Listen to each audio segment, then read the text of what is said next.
రాష్ట్రంలో ఏం జరుగుతుందో జనాలకే కాదు ఇటు రాష్ట్ర మంత్రులకు సైతం మంతు చిక్కడం లేదు. ఆయా శాఖల మంత్రులకు తెలియకుండానే అన్నీ అయిపోతున్నాయి. ఇటీవల ఎక్సైజ్ శాఖ మంత్రి జూపల్లి కృష్ణారావుకు తెలియకుండానే రాష్ట్రంలోకి కొత్త మద్యం బ్రాండ్లు వచ్చాయి. దీని గురించి అడిగితే ఎక్సైజ్ మంత్రి జూపల్లి కృష్ణారావు తనకు తెలియదని బీవరేజ్ కార్పొరేషన్ ఇచ్చిందంటూ చేతులు దులిపేసుకున్నారు. ఇప్పుడు నీటిపారుదల శాఖ మంత్రి ఉత్తమ్ కుమార్ రెడ్డి వంతు వచ్చింది. నీటిపారుదల శాఖకు రాష్ట్ర ప్రభుత్వ సలహాదారుగా ఏపీ ప్రభుత్వ మాజీ ప్రధాన కార్యదర్శి ఆదిత్య దాస్ నియామకం జరిగింది. ఆ శాఖ మంత్రి ఉత్తమ్ కుమార్ రెడ్డికి తెలియకుండానే ఈ జీవో జారీ అయిపోయింది. ఈ విషయం తెలిసిన మంత్రి ఉత్తమ్ షాక్ కు గురయ్యారు. తనకు తెలియకుండానే ఇదంతా జరిగిందంటూ చెప్పడం అందరినీ ఆశ్చర్యానికి గురి చేస్తోంది.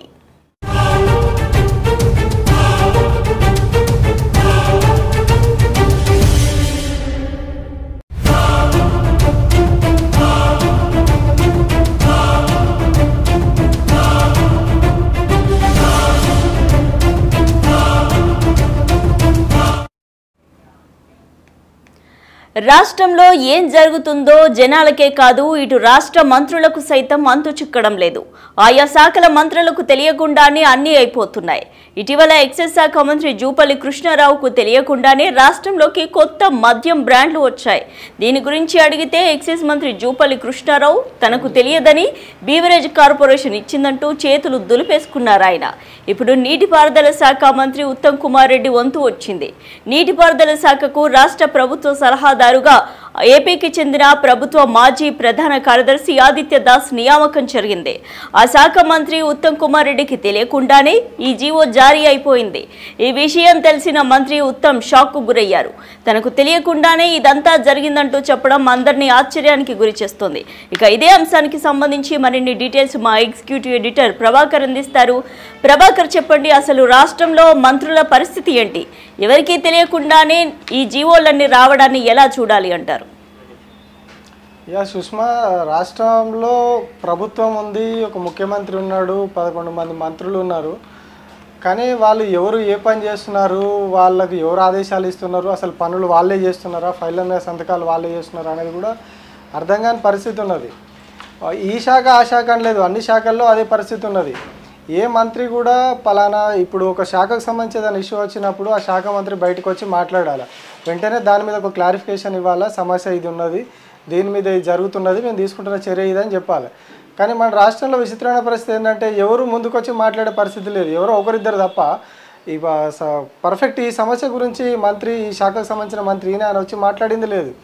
అందరు కూడా ఏదో అట్లా వాళ్ళకి ఇష్టం వచ్చినప్పుడు మాట్లాడడం, ప్రెస్ మీట్లు పెట్టడం తప్పితే ఒక ఇష్యూ వచ్చినప్పుడు ప్రత్యేకించి మాట్లాడే పరిస్థితి లేదు. దాంతో ఎట్లయిపోయిందంటే పరిస్థితి, మరి అసలు వీళ్ళకి ఎవరు ఆదేశాలు ఇస్తున్నారో కూడా తెలియట్లేదు. ఇప్పుడు ఇష్యూ దీని గురించి ఎందుకు మాట్లాడుకోవాల్సి వచ్చింది అంటే, స్వయంగా ఇరిగేషన్ శాఖకు ఒక సలహాదారును గవర్నమెంట్ నియమిస్తుంది. ఆ సలహాదారు నియమించిన విషయము సాక్షాత్తు ఆ శాఖ మంత్రికే తెలియదు. ఆ శాఖ మంత్రిగా ఉన్న ఉత్తమ్ కుమార్ రెడ్డికి తెలియకుండానే ఆయన నియామకం అయిపోతుంది. దానికి సంబంధించిన జియో బయటకు వస్తుంది. ఆ జియో బయటకు వచ్చిన తర్వాత ఈయన పిఎన్ఓ పిఎస్ఓ తీసుకెళ్ళి సారిగో పలానా జియో వచ్చింది, ఇరిగేషన్ శాఖకి పలానా ఆదిత్య దాస్ని నియమించారు అని చెప్పే వరకు కూడా ఉత్తమ్ కుమార్ రెడ్డికి తెలియని పరిస్థితి ఉంది. అంటే అసలు ప్రభుత్వంలో ఏం జరుగుతుందనేది ఎవరికి అర్థం కావట్లేదు. ఇప్పుడు అంటే ఇన్ని రోజులు అనుకున్నారు కొత్తగా కదా ప్రభుత్వం ఏర్పడింది, అప్పుడే మాట్లాడడం ఎందుకు అని వీళ్ళు ఆగుతున్నారు కావచ్చు, పెద్దగా బయటికి రావట్లేదు అని అందరూ అనుకున్నారు. కానీ ఇప్పుడు ఈ విషయం చూస్తే అసలు ఎవరికి ఏం ఇన్ఫర్మేషన్ ఉండట్లేదు. ఇది ఒకటే కాదు, కొద్ది రోజుల క్రితమే లిక్కర్కు సంబంధించి ఇంకో ఇష్యూ నడుస్తూ ఉన్నది. ఇప్పుడు రాష్ట్రంలో కొత్తగా బీర్ కంపెనీలు తీసుకొచ్చారు, కొత్తగా లిక్కర్ బయటకు వస్తున్నది, పాత బ్రాండ్లు ఆగిపోయి కొత్త బ్రాండ్లు వస్తున్నది. ఈ ఇష్యూకు సంబంధించి అప్పట్లో ఒక చిన్న వార్తా సంస్థ ఒక వార్త పబ్లిష్ చేసింది. రాష్ట్రంలో బీర్ల కొరత ఉన్నది, కావాలనే కృత్రిమ కొరత సృష్టిస్తున్నారు, కొత్త బ్రాండ్లు తీసుకొస్తున్నారని ఒక వార్త రాస్తే ఎవరు ఎక్సైజ్ మంత్రి జూపల్లి కృష్ణారావు గారు వచ్చి ప్రెస్ మీట్ పెట్టారు. ప్రెస్ మీట్ పెట్టి ఆయన ఏం చెప్తాడు, అసలు ఏవి కొత్త బ్రాండ్లే రావట్లేదు, ఇదంతా ఫేక్ వార్త, ఇది మేము వాళ్ళ మీద పరువు నష్టం దావా ఇస్తామని చెప్పి ఆయన ప్రెస్ మీట్ పెట్టి చెప్పిపోయాడు. బట్ తెల్లవారు ఏం జరిగింది, మార్కెట్లో కొత్త బీర్లు వచ్చేసినాయి. ఆయన చెప్పిపోయి 2 రోజులు గడవక ముందే మార్కెట్లో కానీ కొత్త బీర్లు వచ్చినాయి, కొత్త బ్రాండ్లు వచ్చినాయి బయటికి. మళ్ళీ తర్వాత ఆయన ఒకటి ఇచ్చిండు, అది మరి ఇట్లా వచ్చినాయి ఏందా సార్, మీరు ఇట్లా చెప్పారు, కొత్త బ్రాండ్లకు మీకు సంబంధం లేదన్నారు, అసలు కొత్త బ్రాండ్లకు అప్లికేషన్లే రాలేదన్నారు, మరి బయటకు మార్కెట్లో కొన్ని బ్రాండ్లు వచ్చేసినాయి అని అడిగితే లేదు ఇది నేను నిర్ణయం తీసుకోలేదు, బెవరేజెస్ కార్పొరేషన్ తీసుకున్నది అని చెప్పారు. బెవరేజెస్ కార్పొరేషన్ ఎవరి కింద పనిచేస్తుంది? ఎక్సైజ్ శాఖ కింద పనిచేస్తుంది.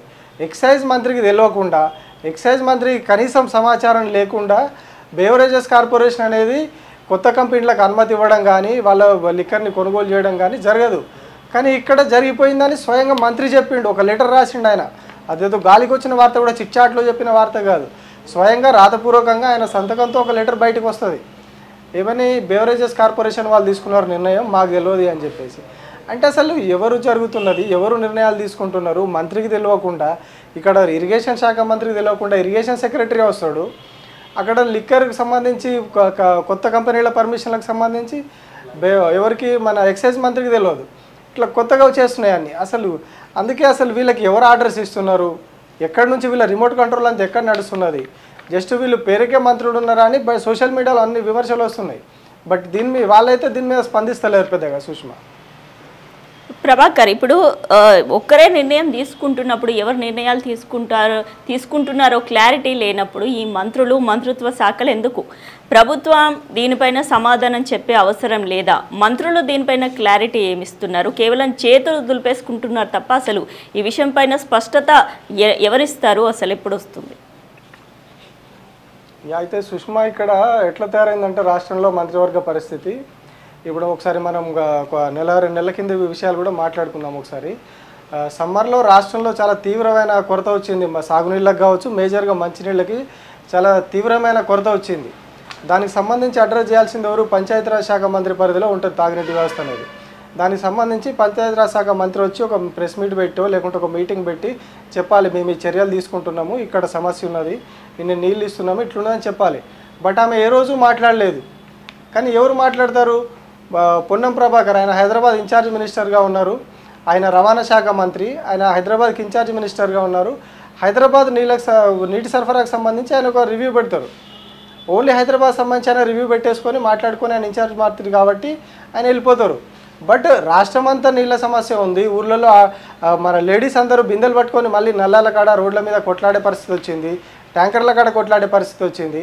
అప్పుడు ఎవరికి మాట్లాడలేదు. సీతక్క గారు అసలు ఎప్పుడు కనబడలేదు సమ్మర్లో. ఆమె ఎక్కడున్నారో, ఏం చేసిరో, మంచినీళ్ళ సమస్య గురించి ఆమె ఏ రోజు అడ్రస్ చేయలేదు. అట్లనే మనం ఇంకొక ఇష్యూ తీసుకుంటే ధాన్యం కొనుగోళ్లకు సంబంధించి, ధాన్యం కొనుగోళ్ల మీద ఇటు పౌర సరఫరాల శాఖ మంత్రి ఎప్పుడు మాట్లాడారు? ఆయన అవకతవకలు జరుగుతున్నాయి, అక్రమాలు జరుగుతున్నాయి, బియ్యం కొనుగోలు అక్రమాలు జరుగుతున్నాయి అన్నప్పుడు ఎవరు? అదే ఉత్తమ్ కుమార్ రెడ్డి గారు బయటకు వచ్చారు, పౌర సరఫరాల శాఖ మంత్రి కూడా ఆయనే కాబట్టి. కానీ రైతుల పంటలకు నీళ్ళు వస్తలేవన్నప్పుడు, పంటలు ఎండిపోతున్నాయి, వరి ఎండిపోతుందని చెప్పేసి కాంగ్రెస్ గవర్నమెంట్ వచ్చినాక 2-3 నెలల నుంచే స్టార్ట్ అయింది ఈ గొడవ అంతా. మాకు పంటలకు నీళ్ళు వస్తలేవు, నీళ్ళు అందతలేవు అని చెప్పేసి వాళ్ళు రోడ్ల మీదకి వచ్చినప్పుడు ఇరిగేషన్ మంత్రి మాట్లాడలేదు, వ్యవసాయ శాఖ మంత్రి మాట్లాడలేదు. అట్లాగే మొన్న పంటల కొనుగోలుకు సంబంధించి కూడా కొనుగోలు కేంద్రాల్లో రోజుల తరబడి, నెలల తరబడి వడ్లు అక్కడ పెట్టేసి రైతులు ఇబ్బందులు పడడం, వడ్లు మొలకలు వచ్చి కొనకుండా పాడైపోవడం, ఇదంతా జరిగినా కూడా ఏ మంత్రి మాట్లాడలా? పౌర సరఫరాల శాఖ మంత్రి మాట్లాడలా. ఇటు చివరికి అసలు ముఖ్యమంత్రి అయితే ఏ రోజు వీటి గురించి అడ్రస్ చేయాలి. ఆయన గత నెల రోజుల నుంచి ఆయన పూర్తిగా లోగోలు మార్చడం వీటి మీద ఉన్నారు తప్పితే వీటి గురించి ఎప్పుడు అడ్రస్ చేయలేదు. బట్ తెర వెనుక జరగాల్సిందంతా జరుగుతున్నది. వీళ్ళు ఎవరు కూడా ముందుకొచ్చి మేజర్ ఇష్యూస్ని, ప్రజల సమస్యల మీద అడ్రస్ చేస్తలేరు. కానీ తెర వెనకాల జరగాల్సిన ఫైళ్ళన్నీ మూమెంట్ జరిగిపోతున్నాయి, సంతకాలు అయిపోతున్నాయి, సలహాదారుల నియామకాలు జరుగుతున్నాయి, ఇవన్నీ జరిగిపోతున్నాయి. మరి ఇవన్నీ ఎవరు చేస్తున్నారు? ప్రభుత్వమే, మంత్రులేమో మాకు తెలియదు అంటున్నారు, ఎవరు మాట్లాడట్లేదు సరిగా. మరి ఇవన్నీ తెర వెనకాల జరిగిపోతున్నాయి. ఎవరు చేస్తున్నారు అనేది ఒక కన్ఫ్యూజను, అనేక అనుమానాలు అయితే దీని మీద ప్రజల్లో ఉన్నాయి. ఎందుకు అంటే కాంగ్రెస్ అంటేనే ఢిల్లీ పార్టీ, ఢిల్లీ పెద్దల చేతుల్లో ఉండి నడుస్తుంది, వాళ్ళు ఏం చెప్తే వీళ్ళు చేస్తారని ఒక విమర్శ ముందు నుంచి ఉన్నది. కాబట్టి ఇప్పుడు అదే జరుగుతుందన్న ఆరోపణలు కూడా ఉన్నాయి.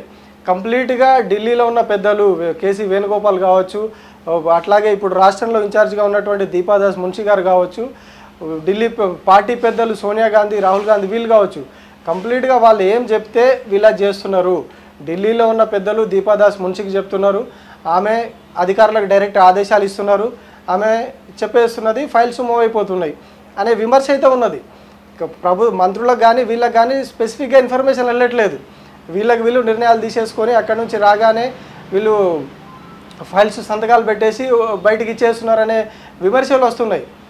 దీని మీద ఖచ్చితంగా ప్రభుత్వం రెస్పాండ్ అవ్వాల్సిన అవసరం ఉన్నది. కానీ ఇప్పటివరకు అయితే ఎవరు రెస్పాండ్ కాలేదు. స్వయంగా నిన్న ఉత్తమ్ కుమార్ రెడ్డి గారికే పరిస్థితి ఎదురైంది. ఆయననే ఇంకా అధికారుల నుంచి క్లారిటీ తీసుకుంటుండట, ఎక్కడ జరిగింది, ఎక్కడి నుంచి ఎక్కడికి మూవ్ అయింది ఫైల్, ఎవరు చెప్పారు, ఎవరు ఆదేశాలతో ఇది ఫైల్ ముందుకు కదిలింది అనేది ఆయన ఇప్పుడు డీటెయిల్స్ తీసుకుంటున్నారని తెలుస్తుంది సుష్మా.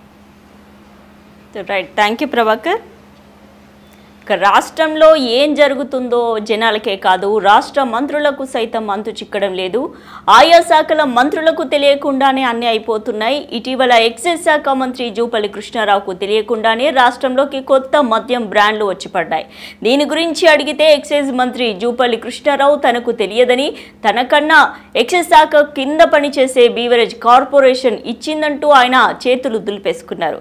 ఇక ఇప్పుడు నీటిపారుదల శాఖ మంత్రి ఉత్తమ్ కుమార్ రెడ్డి వంతు వచ్చింది. నీటిపారుదల శాఖకు రాష్ట్ర ప్రభుత్వ సలహాదారుగా ఏపీ ప్రభుత్వ మాజీ ప్రధాన కార్యదర్శి ఆదిత్య దాస్ నియామకం జరిగింది. ఆ శాఖ మంత్రి ఉత్తమ్ కుమార్ రెడ్డికి తెలియకుండానే ఈ జీవో జారీ అయిపోయింది. ఈ విషయం తెలిసిన మంత్రి ఉత్తమ్ షాక్ కి గురయ్యారు. తనకు తెలియకుండానే ఇదంతా జరిగిందంటూ చెప్పడం అందరినీ ఆశ్చర్యానికి గురి చేస్తుంది. అంతేకాదు సీఎంఓ ఆఫీస్ నుంచి కూడా ఇప్పటివరకు ఎలాంటి అఫీషియల్ ప్రకటన దీనిపై నుంచి వెలువడలేదు.